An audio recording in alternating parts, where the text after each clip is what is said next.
গৌরব একটি ফ্ল্যাটের জন্য অনেকক্ষণ ধরে ইন্টারনেটে সার্চ করছেন, কিন্তু কিছুতেই মনের মতো কিছু খুঁজে পাচ্ছেন না। কোনোটার লোকেশন খারাপ, তো কোনোটার কিছু একটা সুবিধার অভাব।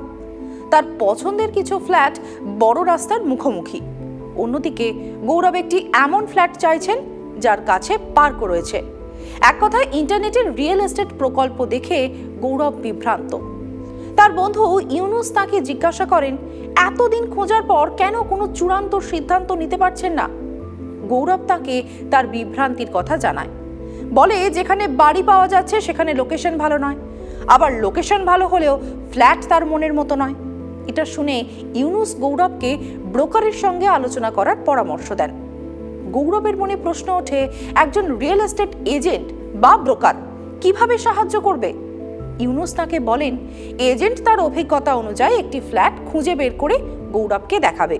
কিন্তু গৌরব ভাবছে, কিভাবে এমন একজন দক্ষ রিয়েল এস্টেট এজেন্ট খুঁজে পাবেন তিনি? আর সে কিভাবেই বা জানতে পারবে একজন এজেন্টের কি কি গুণাবলী থাকা উচিত? বাড়ি কেনার ক্ষেত্রে সবচেয়ে বড় সমস্যা হলো সঠিক বাড়ি বা ফ্ল্যাট খুঁজে পাওয়া। যদি আপনার সাহায্য করার জন্য একজন বিশ্বস্ত রিয়েল এস্টেট ব্রোকার থাকে, তাহলে কিন্তু অনেক সমস্যা দূর হয়ে যায়। অনেক ব্রোকার তাদের নিজেদের সুবিধার জন্য ক্রেতাদের সঙ্গে বিভিন্ন মারপ্যাচ করে থাকে। ক্রেতাকে এই ধরনের এজেন্ট এড়িয়ে সঠিক ব্রোকার বেছে নিতে হবে। একজন রিয়েল এস্টেট এজেন্টের ঠিক কি কি গুণ থাকা উচিত, তার কতটাই বা অভিজ্ঞতা থাকতে হবে, সেই সঙ্গে এটাও জানা জরুরি যে ব্রোকার কিছু ভুল করলে আপনি কোথায় অভিযোগ করবেন। আসুন বিস্তারিত দেখা যাক। প্রপার্টি ডিলার বা রিয়েল এস্টেট এজেন্ট সম্পত্তি কেনা বেচার জন্য একটি অত্যন্ত গুরুত্বপূর্ণ লিঙ্ক।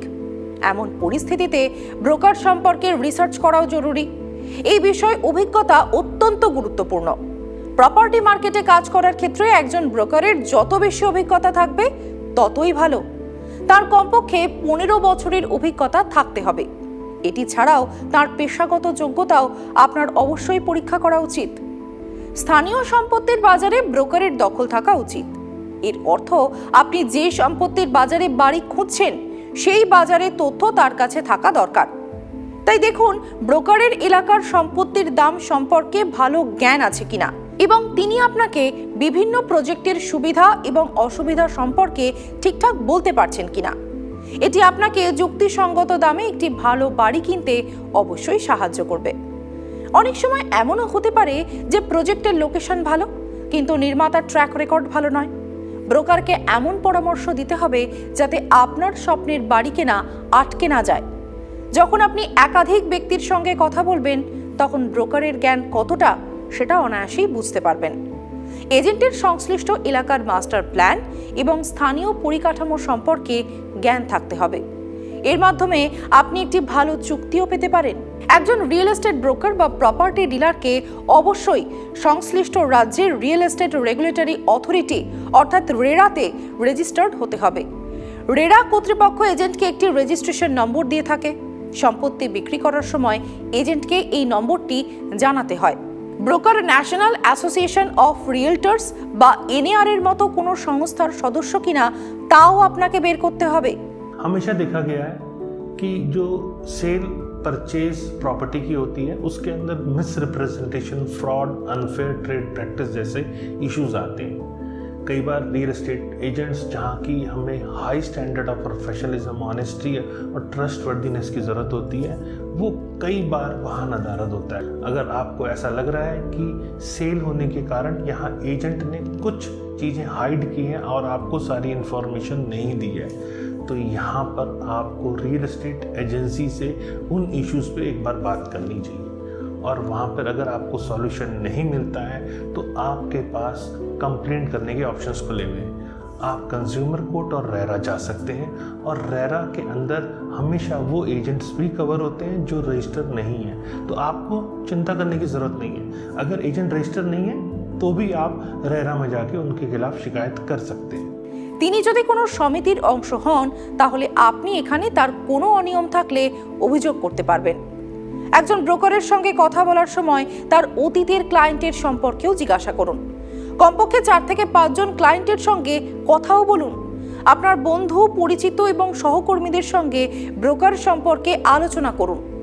অধিকাংশ লোক যদি একটি নির্দিষ্ট ব্রোকারকে সুপারিশ করে, তাহলে আপনার ভালো ব্রোকারের সন্ধান পাওয়ার সম্ভাবনা আরও বেড়ে যায়।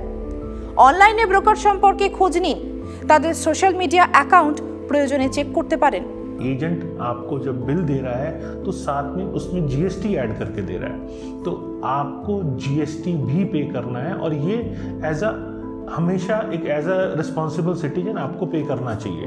तो यहाँ आप ये मान के चलें कि जो ब्रोकरेज है उस पर जीएसटी भी आपको साथ में पे करना है। इसे हिडन नहीं कहेंगे, इसे हम गवर्नमेंट के टैक्सेस कहेंगे। অনেক গ্রাহক সোশ্যাল মিডিয়াতে ব্রোকারের সঙ্গে তাদের ভালো অভিজ্ঞতার কথাও শেয়ার করে থাকেন। একজন ব্রোকারের সম্পত্তি সংক্রান্ত যাবতীয় কাগজপত্রের সঙ্গে পরিচিত হওয়া উচিত। তাকে সেল ডিডের সঙ্গে জড়িত খরচ সম্পর্কিত জটিল ধারাগুলিও বুঝতে হবে।